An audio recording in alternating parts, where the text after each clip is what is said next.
Good afternoon.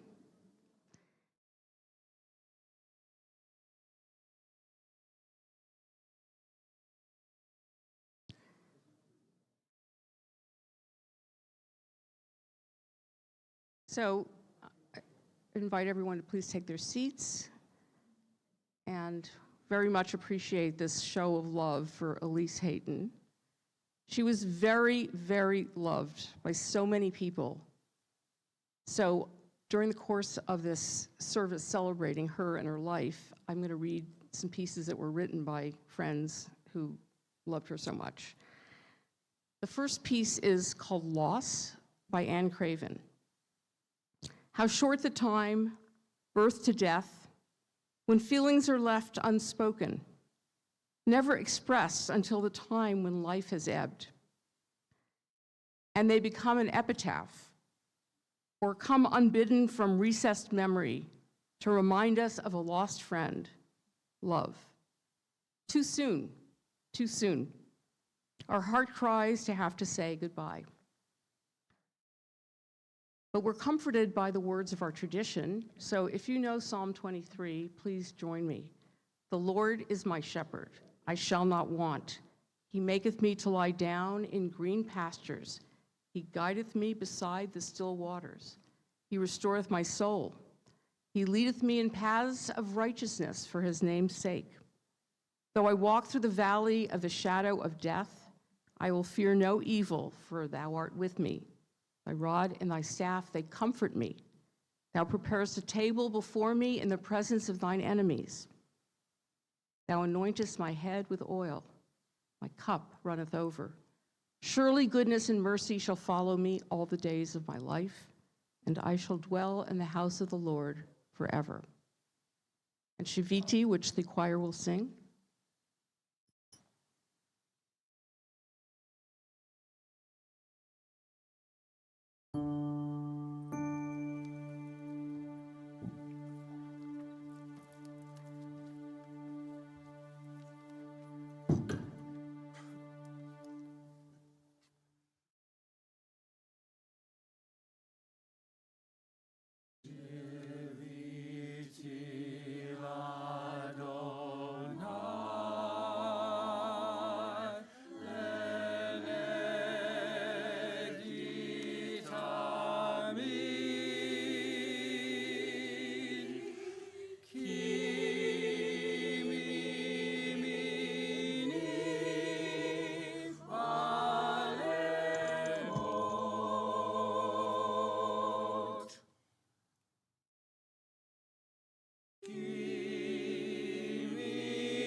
We also receive comfort from more modern prayers and poems, and this is a piece I read when we had that wonderful dinner for Jory, but I want to read it again because I think it's so appropriate for Elise. It's a piece by Maya Angelou. When great trees fall, Rocks on distant hills shudder. Lions hunker down in tall grasses, and even elephants lumber after safety. When great trees fall in forests, small things recoil into silence, their senses eroded beyond fear. When great souls die, the air around us becomes light, rare, sterile. We breathe briefly, our eyes briefly see with a hurtful clarity. Our memory suddenly sharpened, examines, gnaws on kind words unsaid, promised walks never taken. Great souls die, and our reality, bound to them, takes leave of us. Our souls, dependent upon their nurture, now shrink, wizened. Our minds, formed and informed by their radiance, fall away. We are not so much maddened as reduced to the unutterable ignorance of dark, cold caves. And when great souls die, after a period, peace blooms, slowly and always irregularly. Spaces fill with a kind of soothing electric vibration. Our senses restored, never to be the same, whisper to us, they existed, they existed. We can be and be better because they existed. And this is a piece by Hannah Senesh called Yesh Kochavim. There are stars up above so far away, we only see their light long, long after the star itself is gone. And so it is with people that we loved. Their memories keep shining ever brightly, though their time with us is done. But the stars that light up the darkest night, these are the lights that guide us. As we live our days, these are the ways we remember. We remember. And this is by Ellen Bass. It's called The Thing Is. To love life, to love it even when you have no stomach for it.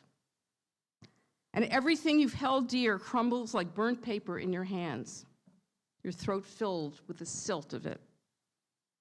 When grief sits with you, it's tropical heat thickening the air, heavy as water, more fit for gills than lungs. When grief weights you down, your own flesh becomes an obesity of grief.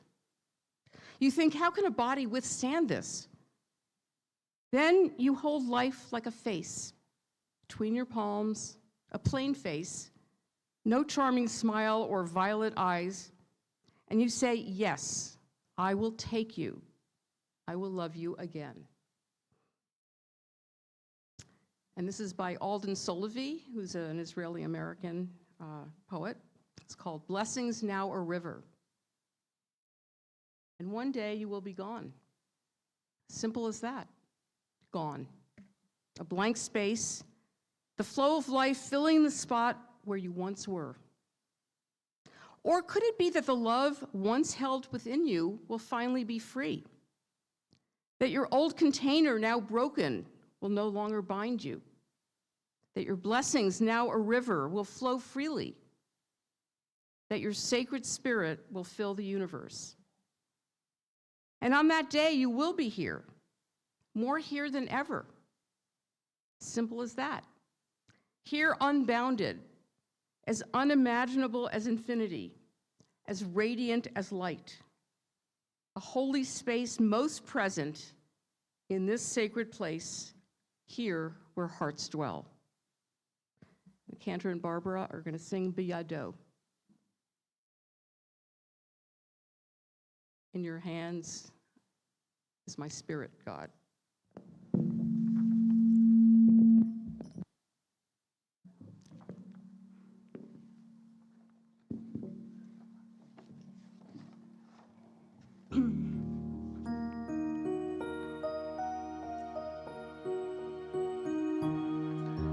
Elise had a request that Barbara and I sing together.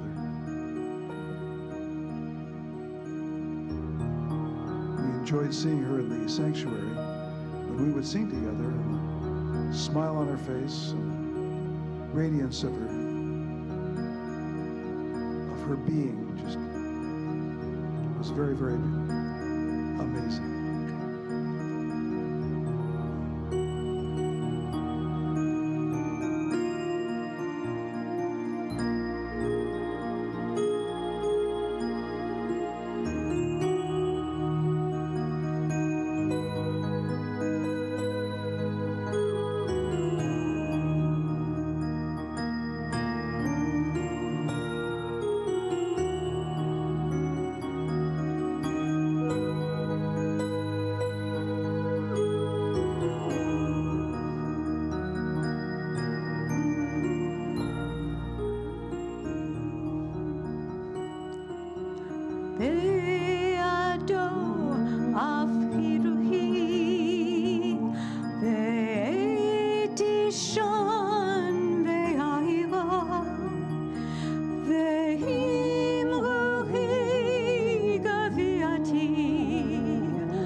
My soul I give to you, my spirit in your care. Draw me near, I shall not fear. Hold me in your hand. Draw me near, I shall not fear. Safely in your hand. My soul I give to you, my spirit in your care.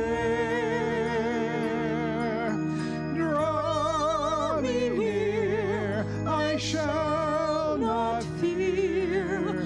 Hold me in your hand. Draw me near, I shall not fear. Safely in your hand. Safely in your hand. Safely in your hand.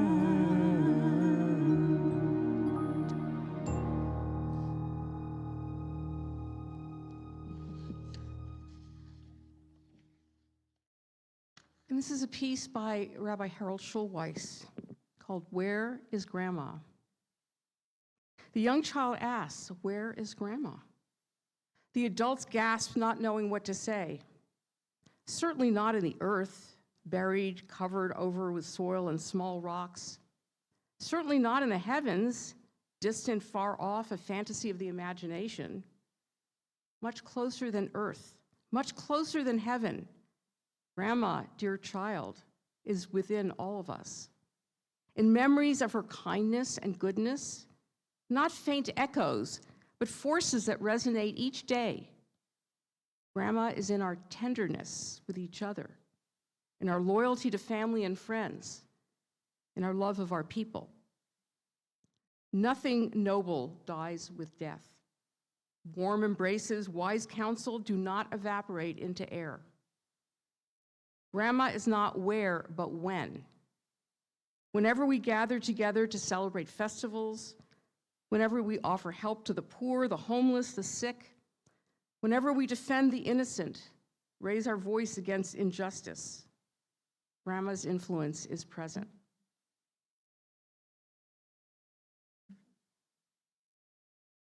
I'd like to begin my eulogy with a poem that was written by Judy Lair.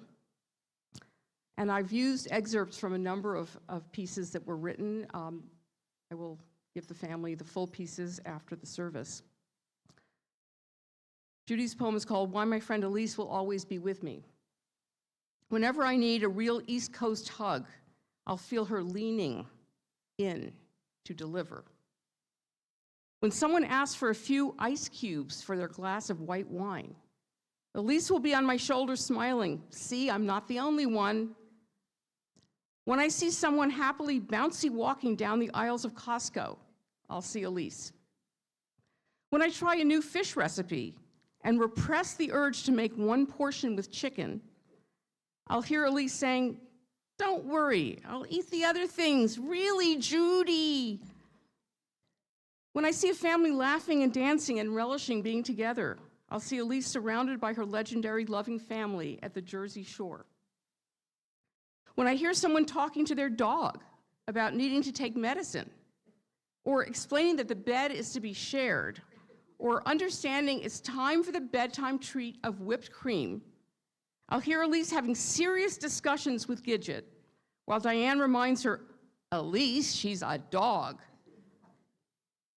I'll miss the way Elise thought out loud as she was processing tasks like entertaining, cooking, or packing.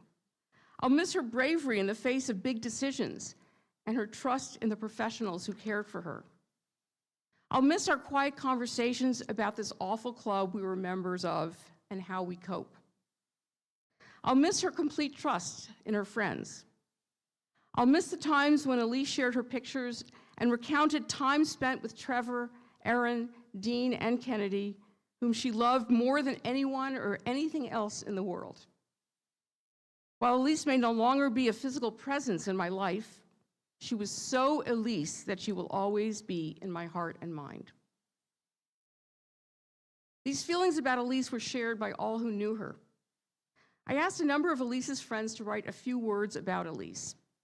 The adjectives that came up over and over again were kind, generous, thoughtful, happy, exuberant. The nouns that her friends kept repeating were light, laughter, love, a listening ear. Elise was born in 1950 to Arthur and Harriet, both of East European stock. She grew up in the Bronx and in Queens, moving to LA at 13 with her mom and her brothers Steve, Everett, and Michael. Her father was a police officer. Her mother worked in the restaurant business. According to her brother Steve, Elise was warm, loving, with a naivete that never ended. She would always be 16. Though she moved to Riverside some 30 years ago, as they say, you can take the girl out of the valley, but you can't take the valley out of the girl. Bill Oppenheim, who knew Elise for at least 30 years, says that she went from being a valley girl to a stalwart of our community. Yet, her car license plate attested to her pride in always being a valley girl. As the administrator of Temple Bethel for at least 2 decades, she was the kind, cheerful, welcoming presence who made everyone feel welcome, including the rabbi.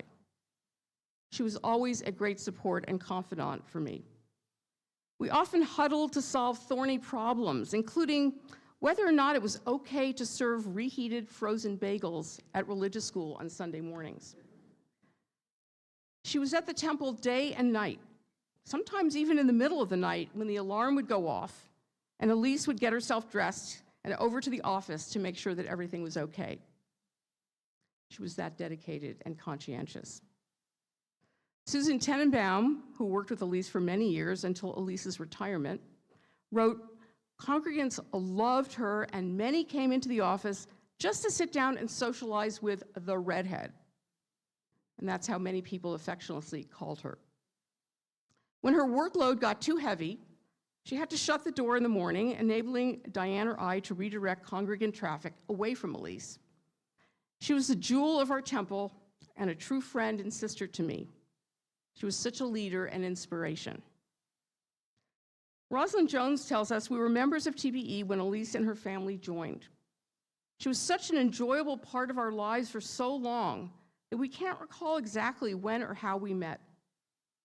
She was incredibly easy to talk to, with her deep concern for others, was a shared value and a large part of our treasured connection. This is why Elise was a bridge for us to so many other wonderful people like Eileen and Diane. She opened Rosalind's eyes to Arthur Ramick's kind-hearted nature, helping Rosalind move past her first impression of him as gruff, and thereby gaining another friend. Elise was important to her daughter Amy during Amy's employment at TBE. She found that Elise was the kindest, most encouraging, most fun boss that Amy had ever had. Connie Lux remembers Elise's battle with Cantor Bob. No one ever battled with Cantor Bob over the temperature control of the sanctuary. Her excitement for dancing at the B'nai Mitzvahs and making her chocolate candies. Her desire to maintain traditions by hosting many holiday dinners. I will remember her Hanukkah dinners with her kitchen covered in foil so that fresh latkes could be made. Her diet of yogurt when she wanted to lose weight, which she said, quote, worked for her. Playing mahjong with her as she mumbled and moved tiles around and then announced, Maj. I don't know what that means, but is that like saying checkmate? Something like that, yeah, okay. Elise's incredibly positive attitude gave comfort to so many, as well as hope and joy to all who knew her. Clearly, her family was her greatest love. Trevor, Erin, Dean, and Kennedy, of course, and especially, as well as her brothers and their families, and all the cousins who got together periodically to celebrate and to embark on a number of journeys to all sorts of places, including Europe. But as Lori Rich wrote, her family was everything to her and her greatest love of all, but she still managed to make me and each of her friends feel so special and important to her. She had so much love to give. Elise loved Temple Bethel and its congregants, and many of them became close friends. She was particularly enamored of the children in the congregation. As Marilyn Orens wrote, photos of the TBE kids adorned the bulletin board in Elise's office. Elise openly displayed the love she had for all of TBE's children. Amanda, Marilyn's daughter, who's now a mother herself, remembers fondly that she always had Hershey's Kisses and Jolly Ranchers available to them when they attended religious and Hebrew school. This love was also shared with the dogs in her life, whether it was her very own Gidget, or Diane's Rusty, or her brother Steve's dog. As her close friend Diane Eskret wrote, Elise often said family first and meant it. However, she greeted dogs with the same hugs and joy that she greeted family and friends. The Orenses wrote, our doggies would rush to see her whenever she arrived at our front door. They would stay by her side to receive her loving rubs and attention. Of course, there were many other things that she loved. According to the Orenses, we shared her love of New York, including New York pizza, black and white cookies, and rugelach, and the joy of visiting New York. And Diane adds she never met a cookie she didn't like, though we all know that she hated fish of any kind. Elise was not known for her cooking except for one dish, chicken soup from her own mother's recipe. As Diane wrote, anyone who says her matzo balls aren't the best hadn't tried them. And Trevor challenges any deli, even in New York, to beat her chicken soup. So when I talked to Trevor and Erin, despite their not wanting to reveal the secret ingredient, I found out it is dill. Elise was very socially active. Trevor says her calendar was filled up months in advance. She shared many social activities with her friends, including a bicycle group. Deborah Levine wrote, "We were lucky to have 25 plus years of friendship and love. We enjoyed our cooking group, holiday dinner at her house, a few getaways with her and Arthur, and our special mahjong group, always in our hearts." Elise also had a wonderful sense of humor. Carolee Jaspin recalls her own bat mitzvah at the age of 73. Elise put on a blonde wig and dressed in colorful clothes, bouncing into the sanctuary and jumping up and down as Carolee does, cheering the day and expressing her incredible pride in Carolee's accomplishment, exactly the way that Carolee does at every bar mitzvah at TBE. Preserving her sense of humor until the end, she asked Diane to relay at her memorial service, quote, that she made the right decision to take her Social Security at retirement age. Here are some nuggets from Ryan and Randy Lester Wilson. Back in the day when Hebrew lessons were on Tuesday afternoons, our youngster would go by Elise's office and ask, and Elise would ask, "Yes, can I take your order?" Our kiddo replied, "I'd like a cheeseburger, please." And Elise responded, "I'm sorry, we don't serve cheeseburgers here." Ryan used to tell Elise, "Use your inside voice." He knew full well that for a New Yorker, an outside voice was the only voice that that person could use. I'm from New York. Randy writes, "Elise always treated me with the highest level of respect, even when I told her jokes that would make a sailor blush." The great love of her life was Arthur. She brought out the sweet, loving, playful side in him. They loved each other very much. As Trevor explained, she understood him in a way that no one else did. He treated her so well and loved her so deeply. They loved spending time together. They loved going out to dinner and doing a variety of things together. But her greatest accomplishment in life were her two grandchildren, Dean and Kennedy. And they called her Gigi. She loved them so very much. As Trevor explained, they loved their Gigi. They were always ecstatic to see each other. Of course, she brought them anything they wanted. She loved to spoil them. She took them to the trampoline park, to the movies, to the pool. Her relationship with them ran very deep. Even though she found it hard to sleep this way, after Kennedy would fall asleep, Elise would crawl into bed with Dean. Then Kennedy would wake up and join them in Dean's bed. And Gigi never got any sleep, but boy, was it worth it. Now that we have praised Elise to the hilt, let's follow in the Jewish tradition and give a different perspective about this amazing woman. This is from Elliot Lux, a friend of 30 plus years. I'm not going to repeat all the accolades, but I want to share a few of the things Elise did that annoyed me. Like putting an ice cube in her glass of Chardonnay. I would tease her every time she did it. Elise liked a particular bottle of a premium Chardonnay, and when she came to our house, I was always tempted to hide the ice cubes. After the typical teasing, I would let her have one ice cube for each glass of wine. Elise's response was, "That's the way I like my wine, and that's the way I talk, and don't hide the ice cubes." Another annoyance was her penetrating voice. When she entered the room, you knew she was there. Elise's voice was the only one you heard. We've all been somewhere like a restaurant, a party, or some gathering where there is one voice you hear above all the rest. That was Elise. She wasn't obnoxiously loud, she was just loud. On a more serious note, I had spoken to Elise multiple times prior to her treatments. She shared with me the side effects of the treatment and the discomfort she was going to endure. She said there was a 30% chance of a cure. She also said there was a small chance she wouldn't survive the treatment. I will never forget her response. "I have no choice. I am not ready to die." And this is still Elliot. As I'm writing this, I'm struggling with the words that are jumping around in my head.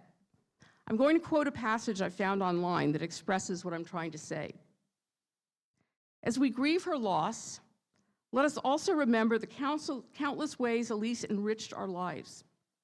Her spirit remains with us in the stories we share, the memories we treasure, and the love that continues to bind us together. May we carry forward her kindness, her laughter, and her unwavering friendship, honoring her legacy by living with the same openness and generosity that she showed to us. I would like to conclude with a poem written by Sandy and Marty Tarmo. Hello, Elise. We're thinking about you today, but that's nothing new. We thought of you yesterday, and days before that, too. We are thinking of you in silence, and sometimes we say your name aloud. And now, all we have are memories of the wonderful person you were, your laugh, your smile. You were a gift in our lives. Now God has you in his keeping, and we have you in our hearts. Love, Sandy and Marty Tarmo. And now I'd like to call up several members of Elise's family to say a few words: her son Trevor, her brothers Steve and Mike, and her cousin Zena.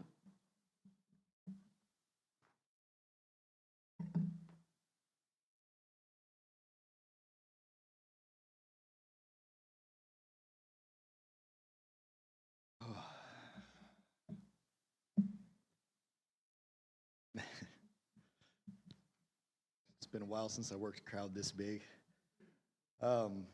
First, I'd just like to, talk closer. First, I'd like to thank everyone that made this possible. As Rabbi Singer said, my mom had requested her and Cantor Bob and Barbara and the choir to put on the music in the service. You guys meant a great deal to her, and you guys do a phenomenal job, so I appreciate that. Also like to thank everyone who helped set up. Marcella, my beautiful wife, Erin, sister-in-law, Katie, mother-in-law, Jeannie, Eileen, Debbie, all the other moms that I grew up with that helped set up for all of this. All right, here we go. So we moved here to Riverside, and I want to say it was 1993. We lived in Redondo Beach, and when we moved here, it was my mom, my dad, myself, and my grandma, Harriet, Nana. You guys remember her? She was a sweet, rough old lady, cussed like a sailor, always had a productive cough that would interrupt the ceremony. But when we came here, we didn't know anybody. And immediately, when we lived in Redondo Beach, we didn't belong to a synagogue or anything like that. But when we came here, we immediately started coming here, and everyone took us in as if we had known them forever. Eileen, my very first friends here were Sam and David.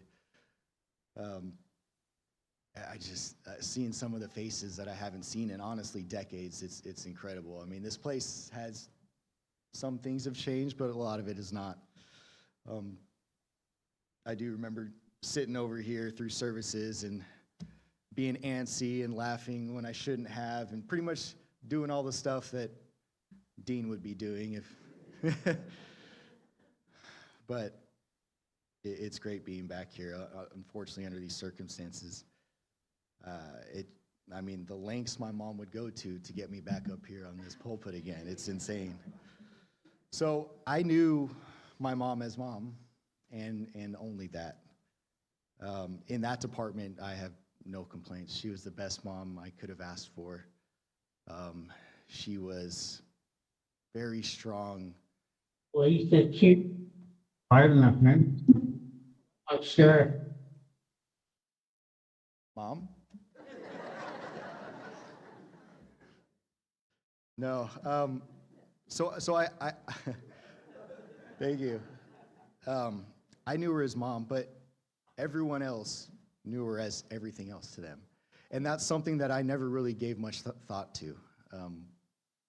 I have recently, of course, whether it was a sister, an aunt, a friend, anything. And I knew she meant a lot to people, but it's nice being here and talking to all sorts of other people and realizing how much she actually did mean to them. When she went into the ICU, at that time she was already not responsive, but she was in there for a few weeks, and staff would always ask, so So I'm sorry, I didn't get to know your mother before she was here. What was she like? It was always the same. It's like, well, if she was awake, you would have known all about her. She would have talked nonstop. She would have asked you questions. She would have learned about you, but she would have learned everything about you. She was an excellent listener. Whenever I would explain that, or the first time I explained it to a staff member, my wife Erin, she said my mom was just comfort to so many people. And I know you guys, everyone here knew her. She was just that. She was comfort in the flesh. You would end up telling her everything, your life story. You'd tell her things that you've never told anyone else. You'd spill your guts, as my wife would say. I've seen her make grown men cry just by listening.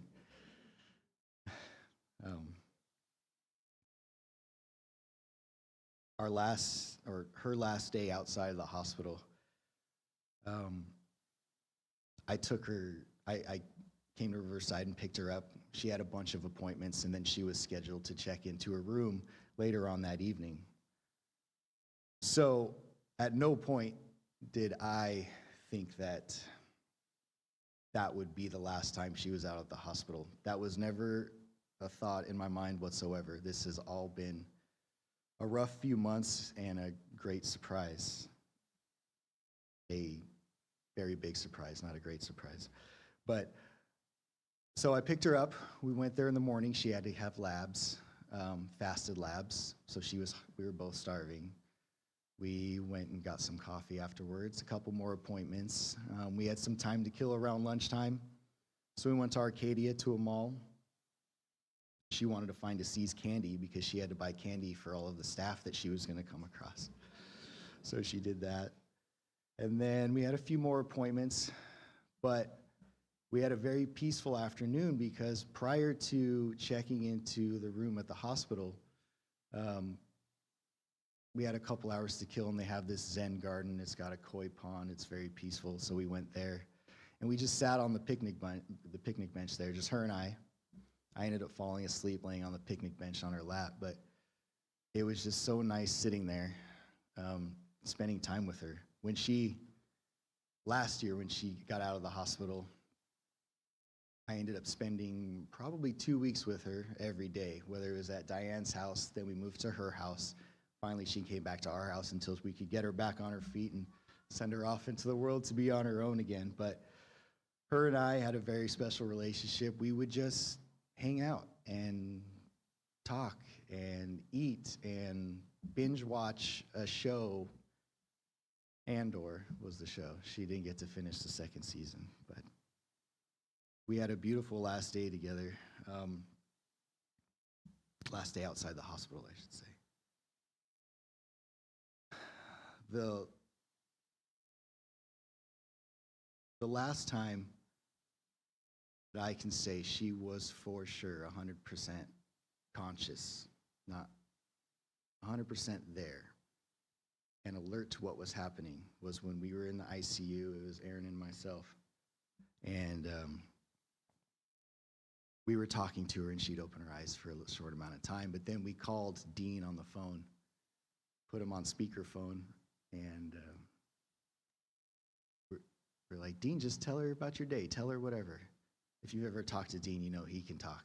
He loves talking. He'll talk to you like an adult, but he also loves talking about himself, and Gigi loved hearing it. So the whole time he was talking, her eyes were wide open. And then we hung up the phone, and her eyes closed.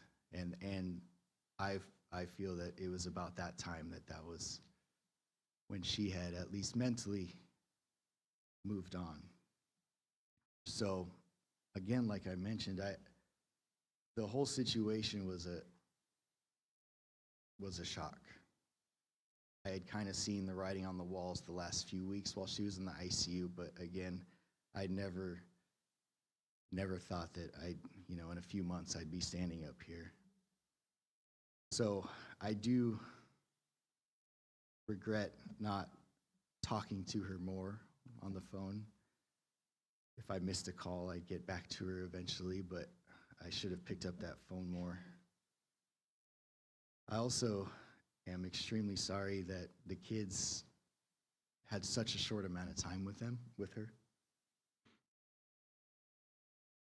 Dean, Gigi would be so proud with how tough you've been.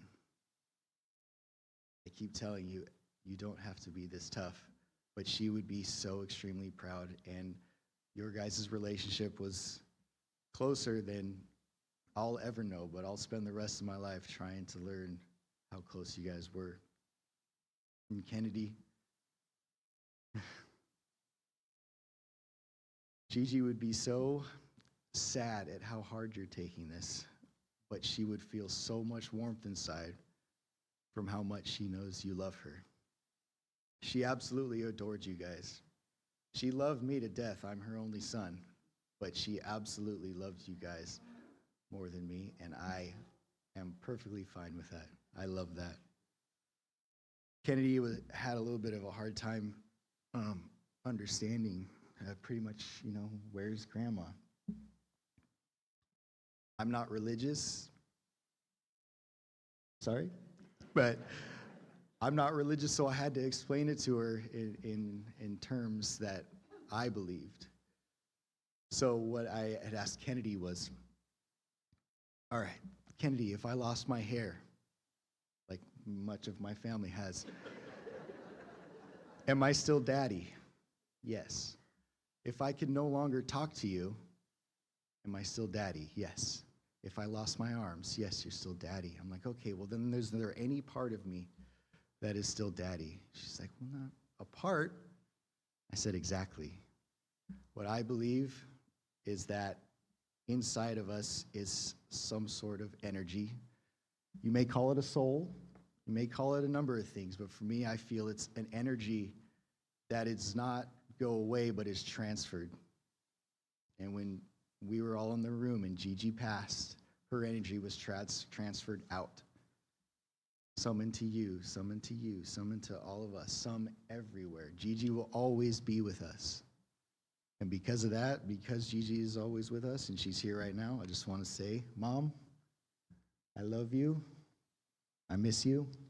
We all love and miss you. And we'll see you again. Thank you.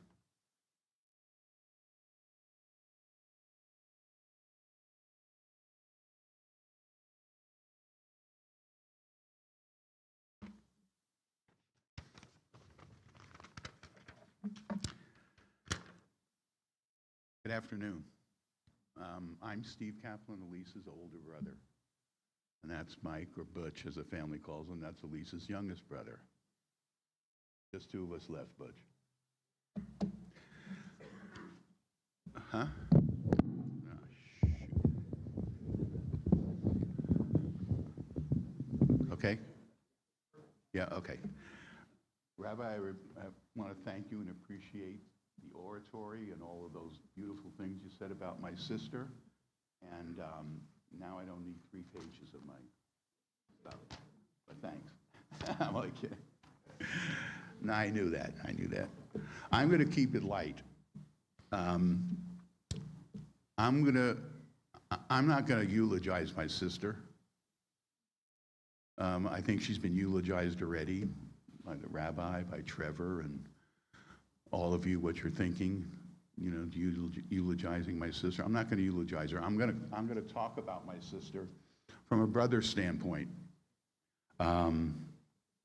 First, I'd like to acknowledge this crowd. Like, holy mackerel. I couldn't draw a crowd like this if they're giving away Super Bowl tickets as you walk in. And that's the truth. This is just a testament to my sister and the love she exuded and the impact she had on this community and our family, almost. So I'm going to talk to you as a brother. I mean, as a brother would talk about my sister. We were always close. We had actually 2 different parts of our life. We had kids growing up in the Bronx, Queens, and like for the first 13, 14 years. And then we had our adult lives.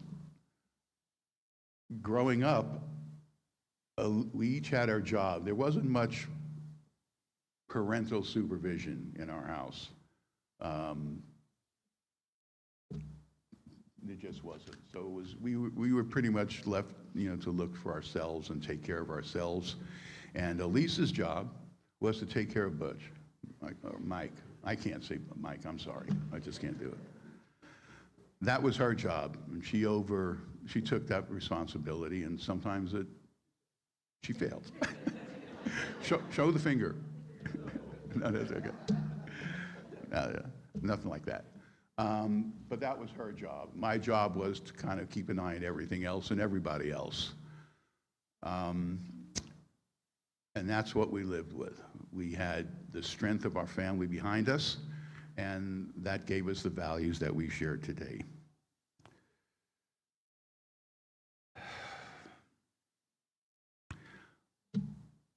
Over the past 14 years, since Debbie and I have been back, Elise and I have gotten extremely close, and Debbie too, extremely close to my sister. She'd spend probably 3 or 4 days every month or every couple of months with us, and she'd come up to laugh, she'd come up to eat. Eileen knows that because she sent everything that I made to Elise. Where's Eileen? Right? Didn't she do that? Okay. But we got really, really close.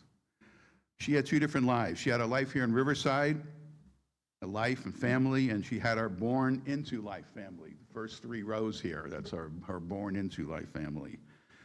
She loved working at the temple and interacting with the people she worked with, which is my segue into a relationship with Diane.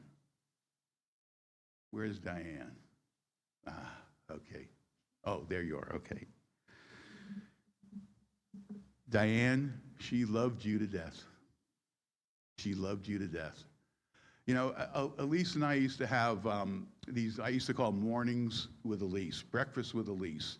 Debbie would sleep a little later than both of us. I was up feeding the dogs at 6, and I was feeding our dogs, Sophie and Georgie, and then little Gidget, And then Elise would get up, and then it was just her and I. And that was breakfast with Elise. We could talk about anything, talk about anybody. Some of the stuff we wouldn't even repeat, but that was just between her and I. You, Diane, you and Elise were conjoined twins. I can't tell you how many conversations we've had and how much she respected you, and she relied on you and trusted you with Gidget. I mean, that's her baby. She trusted you with Gidget. And before I go too further, I want to Debbie and I want to thank you very much for working out the Gidget situation. She's living her best life with our little pack of dogs. She's living her best life. You were there for her in the hospital very, very often, you and Debbie, and for that, for the love you showed her and the attention you showed her, especially these last several months, on behalf of my family and Debbie and I thank you. I truly thank you. Judy and Rusty. I know that it's, okay. These aren't the best glasses. Okay. Judy and Rusty. Elise was going through some dark times after her marital upheaval. You gave her a new sense of purpose and worth. You became her trusted friends and dinner partners. No fish, though. I swear, if Elise could end the war in Ukraine, and on top of that, end the war in Gaza, and live in peace forever, she wouldn't eat that piece of halibut. She just wouldn't eat a piece of halibut that big. She just wasn't into the fish, right? I felt a little guilty. Over the years, I'd make one of her favorite dishes. Eileen would know what it is. It's a pasta dish with just fresh herbs, garlic, olive oil, mint, whatever. But the basis of that sauce was is a tin of anchovies. So, it never even occurred to me, but my sister, I said, what do you want for dinner? Could you make me the the pasta aglio olio. I go, yeah, sure. So Lisa's sitting in the kitchen, and I'm going to the pantry, and I'm reaching in to get the anchovies, and I'm going, Elise is sitting right here. How am I going to pull this off? So I pulled it off. I was able to finagle it, and so I made the dish, and I'm looking at Debbie and Elisa, and I love this, my favorite dish. I had to fess up, or I wouldn't go to heaven. I had to fess up. I said, Elise, the basis of this dish and the chicken cacciatore is anchovies. She turned white as Trevor's shirt. And I said, but you loved it, didn't you? She said, oh, yeah, I like it. So, well, I'm going to keep it in there. And she forgave me. She says, but don't do it again. I said, I won't. Eileen, you were such a good friend to her. She could trust you. You took care of her. You were, if she was late from work, you went to her house and walked Gidget and something, fed Gidget, whatever you needed. She thought of you like another sister. Like between you and Judy and Rusty and Diane, my sister had such a good life here, you can't even imagine. I mean, those of you who see her and you just see her periodically, she loved all of you. I mean, she would talk about, I know some people I met today that I knew by name. I didn't know existed other than my name. But I felt I knew you all her life. And this temple was her life for the years that they worked for, and even after. And even up until the day she had stuff that she was doing with the temple. She just loved this place.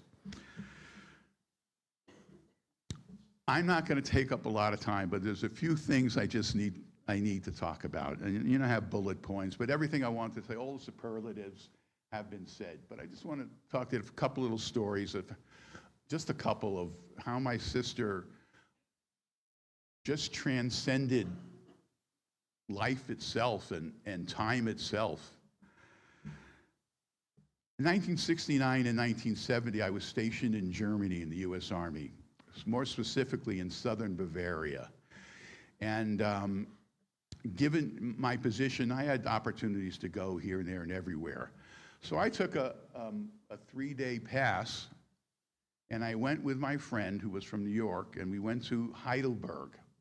It's a quaint little walled city in southern Bavaria. I don't know if any of you have ever been there, but it's just, yeah, it's a beautiful city. And the inner city is beautiful and outside the wall. So we had this 3-day pass. It's a 2-hour ride by train. We go down to Heidelberg, and we're walking around in a GI in, early 20s. What are they looking for? Just beer and women, not necessarily in that order. So we're walking through Heidelberg, and it's getting late. It's almost 10 o'clock already, and we need some beer.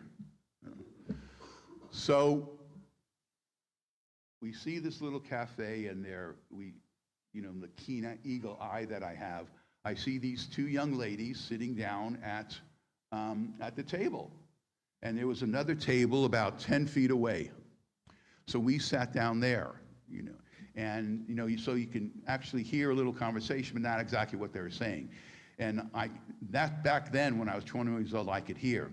I didn't have these on. I could hear without these then. So they're obviously either Canadian or American. So the first question I asked, being the shy person that I am, I said, where are you guys from? And one of the girls says, I don't remember her first name. She says, from California. I said, so am I. I said, where do you live? She says, I said, where in California? She says, in L.A. I said, I live in L.A. I said, where do you live in L.A.? She says, the San Fernando Valley. I said, I live in the San Fernando Valley. Now this is getting kind of crazy, right? 7,000 miles away from home, and I sit down next to somebody who lived in the San Fernando Valley. How bizarre is that? It gets crazier. So I said, where in the valley do you live? She said, well, she lives in Van Nuys. I said, well, I live in Encino. And I said, I went to introduce myself. I said, what's your name? She says, her name is, again, I don't remember the first name, but her last name was Anastasia. Okay. So I said, Anastasia? You know, my sister is dating somebody named Jerry Anastasia. She goes, are you Steve?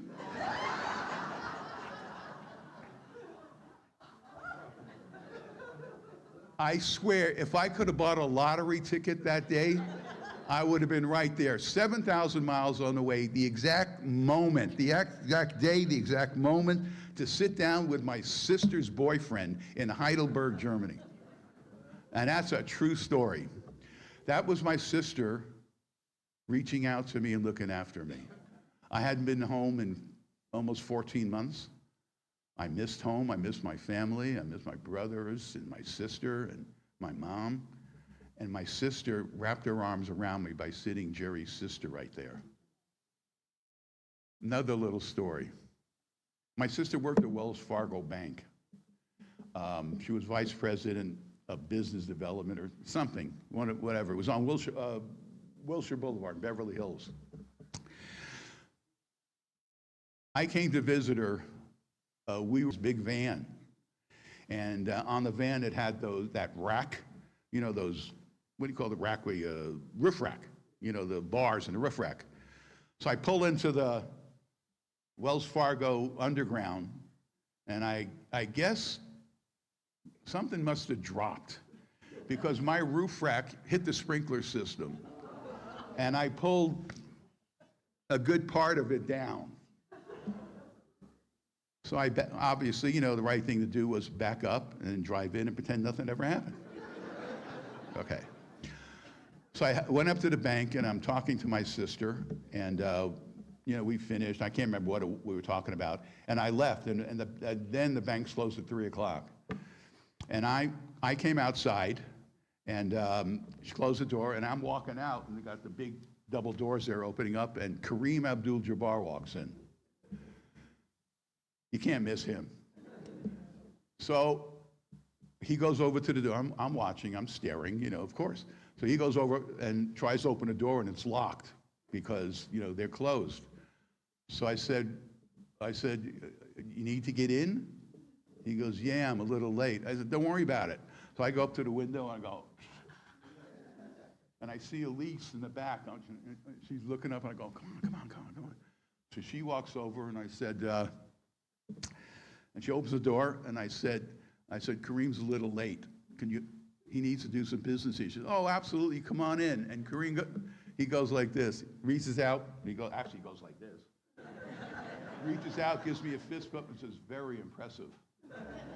I mean, there's stuff like that you remember for the rest of your life.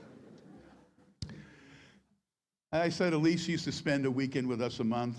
For a long weekend, maybe every month, every couple of months, and she would walk around the area with Gidget. Now, we lived there 14 years, and I knew, you know, some of the people, because I see them walking their dogs. But I had some experiences. I'm walking up the street, walking with my dogs, and this lady in an SUV stops in the middle of the street, rolls down the window, and says, are you Steve? I said, yeah. She said, oh, Elise told me all about you. We live on that corner around the block. She knew everybody, talked to everybody, traveled with Elise, getting on a plane. You know, it's a little chilly, right? You know, but getting on a plane with Elise, it's like she was dropped off from Ice Station Zebra, head to toe, big stuff, furry. Like, I swear, it could have been 43 below, and Elise would have said, oh, this is nice. And she'd sit in the seat, pull everything closed down, and you wouldn't see her for the rest of the flight. We made a lot of trips with Elise. We rarely traveled without her. I remember I'm listening to the radio, and Billy Joel song came on, A New York State of Mind. Everybody knows that song. So when I hear that, he used to do it to me, and I'd call up Elise. I said, Elise, and I'd sing to her, New York State of Mind. She said, oh, when are we going? I said, I know, let me check with Debbie and Zena, you know. We just loved traveling with her. We had such fantastic restaurants. And Elise would have what? A salad. maybe a little piece of chicken. We've got a seafood tower that's this big. It's got everything on there crawling, and she's eating a little salad. But that was my sister. The rest here, all the superlatives, everything's been said, but I want to just reiterate what the crown jewel of my sister's life was. And that's you, Trev, Aaron, Dean, and Kennedy. That's all she would talk about. Though having grandchildren, I loved her to death.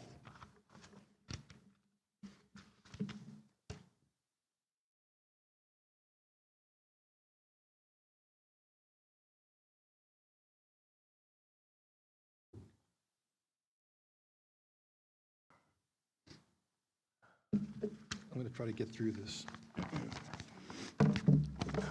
Sorry.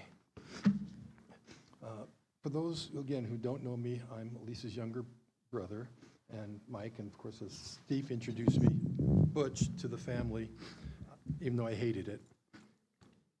Today we gather to honor and celebrate my sister's life and find the hard words that fully capture what she meant to us. She was more than a sister. She was my confidant, my protector, even if she did slip up some, my best friend, and sometimes my tormentor. Our childhood wasn't easy, as Steve mentioned. No father around, a mother working tirelessly day and night to support us. The four of us siblings had to lean on each other through some very dark times. My big brother Steve took on the responsibility no child should have to bear. And I'll always be admired, and for that. Yes, it was Elise with her boundless heart who lit up our world. Whether she was offering a shoulder to cry on, standing up for what was right, or filling a room with her warmth and laughter, she made our life brighter for everyone around her. Sorry. I always swore, I'm sorry, I missed a page.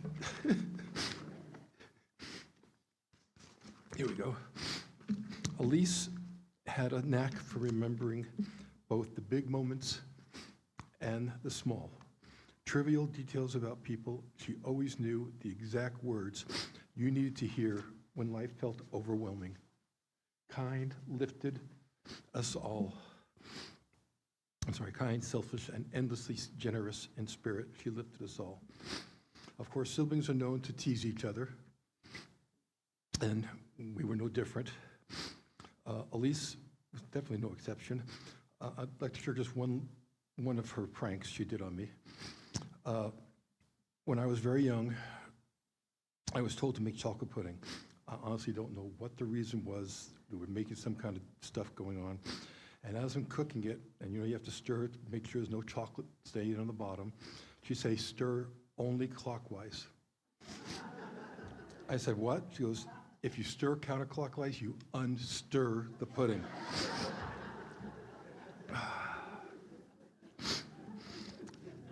And I was a schmuck to believe it. I obeyed, and I did only one way. It came out good. She'd make me laugh.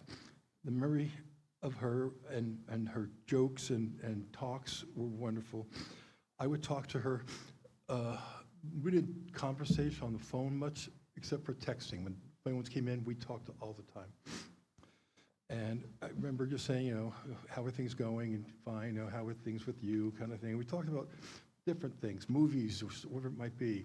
Of course, later on in life, we talked about what medicine are you on now? Well, I'm on this medicine. How about you? I always swore I would get even with her, though, for that pudding incident. And I did, in a way. So I'm a person who likes to post 1 or 2 jokes a week on Facebook. All right, maybe 12 a day. But Elise would reply with some of the things I did, Elise would reply with, I don't get it. So, I took put a joke on there saying that a friend said she didn't understand cloning. And I replied, that makes two of us. And she'd go ahead and I told her that makes two of us. And she goes, I don't get it. I said, it makes two of us. And she goes, oh, okay. But, you know, we did that back and forth. And I just, one more thing I want to add, because I was looking up something as, what do you say to a sibling? It's hard. You know, you got things that you've grown up with and so on. But I read this post that this man once wrote. And he says he went to a funeral. And in that funeral, and there's a gravestone, there's a born date dash end date. And he says, people concentrate on the end date. Don't concentrate on that end date. What you want to concentrate on is that dash, because that dash represents the life that person had. What did they accomplish? Remember her for all the good things that she's done and to me, and the love that she gave us and we gave her. Thank you.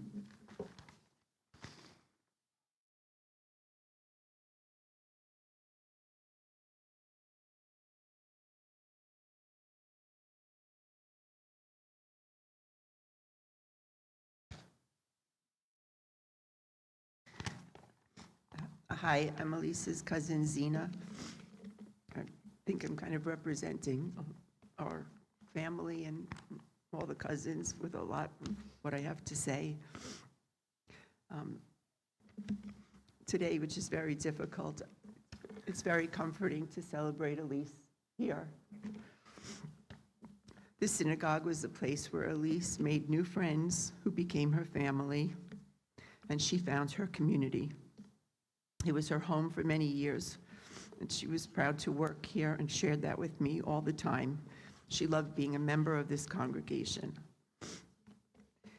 My earliest memories of my time with my cousin was when I was 6 years old. She visited us in New York for a week or so. I loved everything about her. I loved her long red hair, her long nails that my dad would make scratch his back for hours. I loved her light blue eyeshadow, and I really loved her light up makeup mirror that I later learned was a staple in her suitcase for many, many years. There's a 12-year age difference between us, which was huge at 6 and 18. But as the years went on, I got older, she got younger, and the gap started shrinking. I looked so forward to all of our visits, and there were many. As a very young teenager, I ended many summers with a 2-week stay in LA at her apartment. Along with her very dear friend, Elise Marcus, and her sister Jan, she would take me all through California. We went up and down the coast on trips, from Carmel all the way down to San Diego and Tijuana. She was incredibly, incredibly generous in every way. There wasn't a tourist attraction I didn't get to see with her. I always went home with an additional suitcase that was filled with clothes, souvenirs, Melissa Manchester and Barry Manilow albums. She not only welcomed me, but a few years later, she opened her home and her heart to my many friends for vacations and included the ones who had moved to LA at all of her holiday dinners. Matt and I loved visiting her in Redondo Beach. When Alex, my son, was born, she insisted we come for Passover. He was just 6 months old. She promised that if we came for that Passover, she would babysit one night so we could have an adult night out with my cousin Steve, and then she would come the following October for his first birthday. That was Elise. She came for his first birthday. She was just so good to me. Some of my best summers upstate New York were with her and Trevor visiting.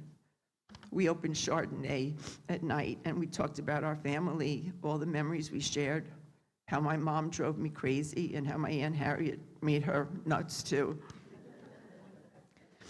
I'm so blessed that along with Steve, Debbie, Mike, and Julie, Elise always showed up to celebrate every joy of mine. She was always there with love and support for every sorrow, and there have been too many. I'm grateful we have each other to help us with this unbearable loss. And I know we all struggle to wrap our heads around this.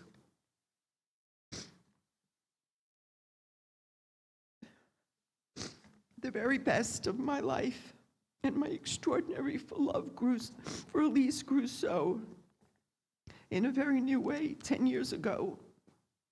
While I was sitting Shiva for my mom, I invited myself to join her and Debbie on a trip they were planning to Israel the following year. It turned out to be the best self-invite and an experience that will stay with me forever. For 18 days, we bonded through our souls, our love of Judaism, so deeply and intimately. At that particular time in my life, I couldn't have been with any two more perfect girls to live me and love me. We promised to continue our adventures, and we did. Our wonderful trip to Santa Fe was filled with surprises, laughter, and more laughter. Debbie and I dressed for dinner one night, walking just a casual 2 blocks away. Elise comes out in her infamous red winter parka, a big hat, and wool gloves, because she had seen one flurry 2 hours earlier. We laughed again and kept laughing in Charleston the following year. I became Elise's valet, schlepping her overweight 65-pound suitcase up a flight of stairs. She packed for 4 seasons because you never know, there could be a weather change in April in South Carolina. There were way too many trips, moments, and beautiful memories. But one very consistent thing was that no matter where we were at any time, Elise talked to everyone. It didn't matter what language they spoke, whether they were trying to nap or even mind their own business. She said hello and struck up a conversation everywhere she went. Sometimes I would beg her, Elise, please don't talk to that person now, please. Nope. As she got closer, she couldn't help herself, not one bit. That is why her loss is so profound and devastating. I will miss her voice, her laugh, her smile, her kindness, and her sunshine. Just to repeat again, Trevor, you, Erin, and Dean, and Kennedy were her entire life, her greatest joys. She was so proud of you, and I was just one of the lucky recipients of all the pictures from her most precious times with you. I will make sure that we continue to share every special moment with one another. I will keep Gigi alive with wonderful stories and memories for Dean and Kennedy. I will miss you and love you every day for the rest of your life. You will be with me on every trip, every holiday we share. Rest in peace, Elise. Sprinkle your light all over the world.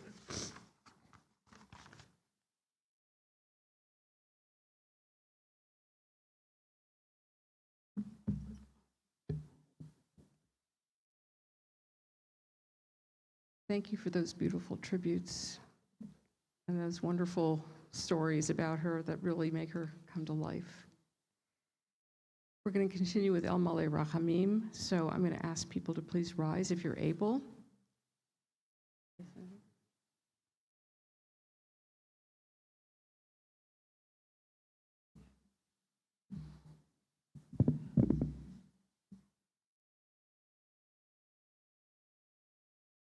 El Maleh Rachamim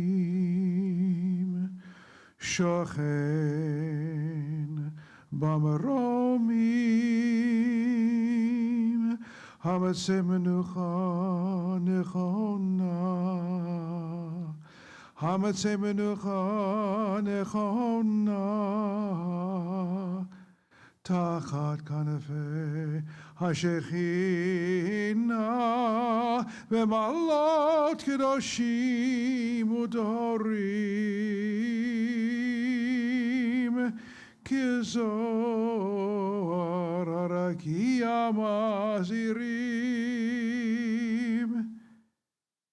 את נשמת רחל, בת אברהם בנך, שלחה למוח, בגן עדן תמנוחת רוח.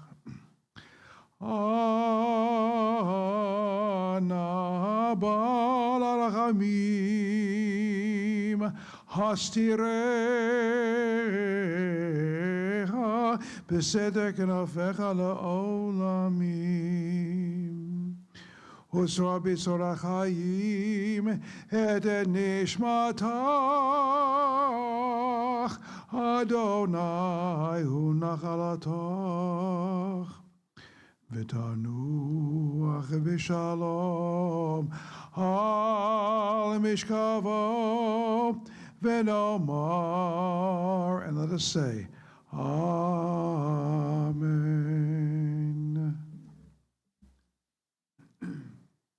God of compassion, grant perfect peace in your sheltering presence among the holy and the pure, who shine in the brightness of the firmament, to the soul of our dear Elise, who has gone to her eternal rest. God of compassion, remember all her worthy deeds in the land of the living. May her soul be bound up in the bond of everlasting life. May God be her inheritance. May she rest in peace, and let us say, Amen. And if you're able to remain standing, please join me in the mourner's Kaddish. And interestingly, the mourner's Kaddish actually does not mention death at all. It mentions life and the way in which these wonderful souls live on within us. And I know Elise would have wanted us to live our life to the fullest, despite our sorrow. Yikadal v'yikadash shemei rabbah, v'alma divrach echutei v'yamlich malchutei, v'chayachon u'v'yomechon u'v'chayei dechol beit Yisrael, v'agala u'v'zman kariv imru amen. Yehei shemei rabbah mevarach le'olam l'olmei almaya. Yitbarach v'yishtabach v'yitpa'ar v'yitromam v'yitnaseh, v'yithadar v'yitale v'yitalal shemei dekudashah b'richu. Le'ela min kol birchata v'shirata, tushbachata v'nechemata, ve'amiran be'alma ve'imru. Amen. Oseh shalom b'imromav, hu ya'aseh shalom, aleinu ve'al kol Yisrael, ve'imru. Amen. May the source of peace send peace to all who mourn and comfort to all who are bereaved, as together we say, Amen. Please be seated. And this is a little piece by Rabbi Zoe Klein. We say shalom and not goodbye. For shalom is goodbye and hello and wholeness and peace, all threaded together in one breath. And in one breath, we too say goodbye to a hand to hold, a kiss and a tight embrace. And in the same breath of shalom, we say hello to an ocean of memories and a rush of emotion, gratitude and sorrow, tears and laughter, and trembling and fatigue, all in one breath. Cantor and Barbara are going to sing Shalom Rav, a great piece.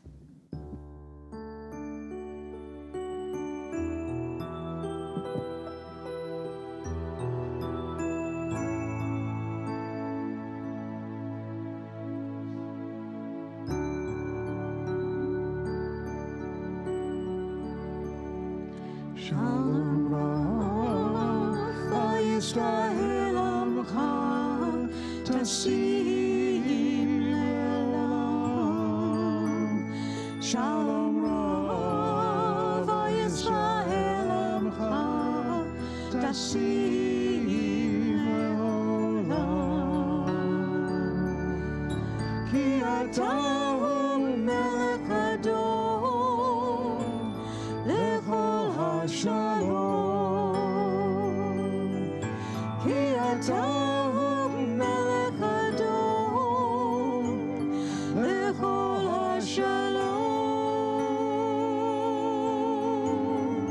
Shalom Rav, Yisrael Amcha, Tasim Le'olam. Shalom Rav, Yisrael Tasim Le'olam. טוב בעיניך לברך את עמך ישראל בכל עת ובכל שעה בשלומך.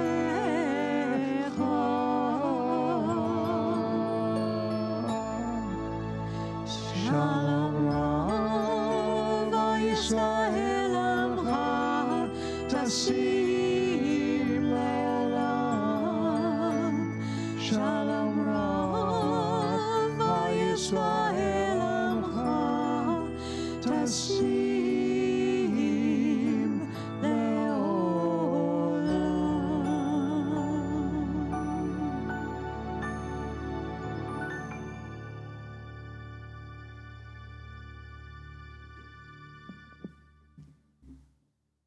And to conclude our service, we're going to show a video that Trevor put together about Elise. So I'm going to, somebody could turn off the lights over there, that would be great, and I've turned these off. Thank you.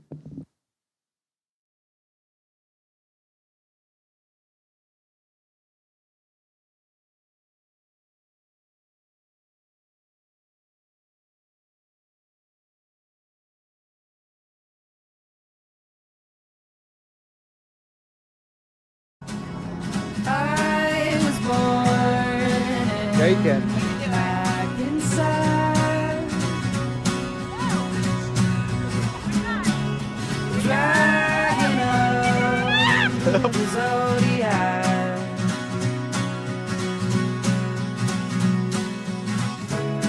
My body froze out there to death. He was my very best friend. Whoa, I circle and it's all pitch black. The first time a boy called me fat. On the field I threw the ball and laughed like it didn't hurt at all. In Florida I spent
love me, to love me. This is the night when these words sigh.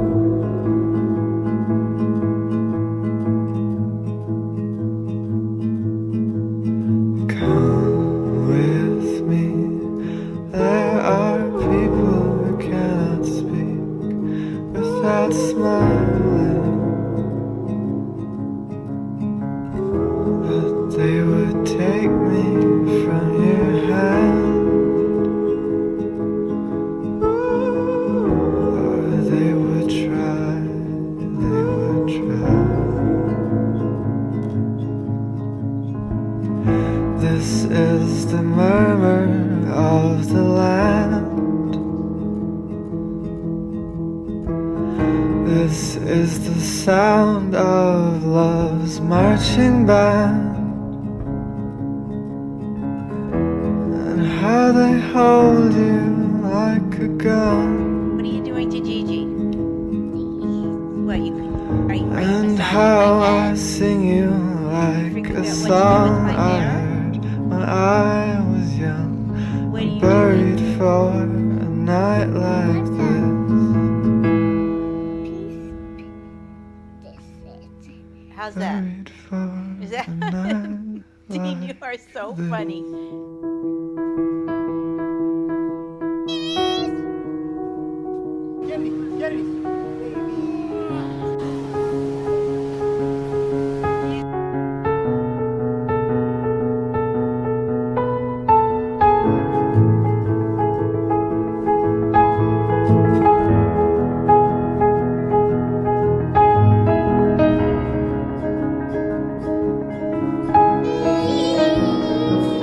Look at me, sissy.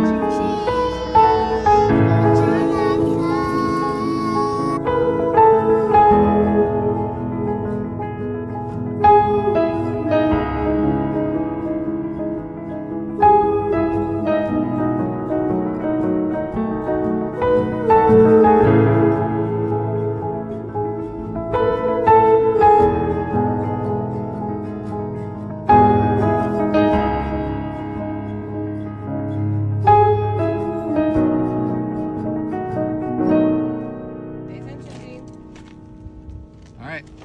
Whenever you're ready, Mom. Watch go!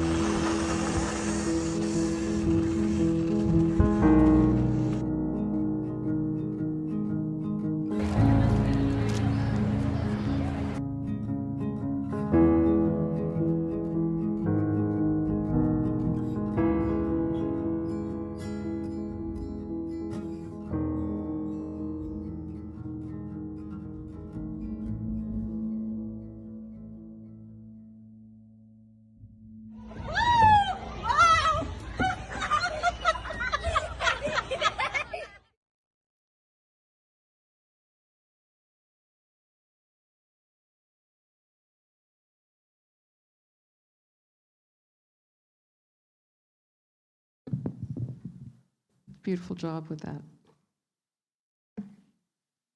Please join us when you feel ready to partake of some food. And we thank you for being here to support the family and to join in celebrating a wonderful woman.